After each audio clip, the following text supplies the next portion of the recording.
কাউকে এতটা কষ্ট দিও না যতটা কষ্ট পেলে একটা মানুষ চুপ হয়ে যায়, কারণ চুপ হয়ে যা মানুষটার অভিশাপ সত্যি অনেক ভয়ঙ্কর হয়।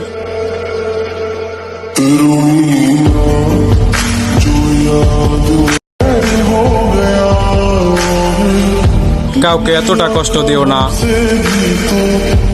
যতটা কষ্ট পেলে একটা মানুষ চুপ হয়ে যায়, কারণ চুপ হয়ে যা মানুষটার অভিশাপ সত্যি অনেক ভয়ঙ্কর হয়।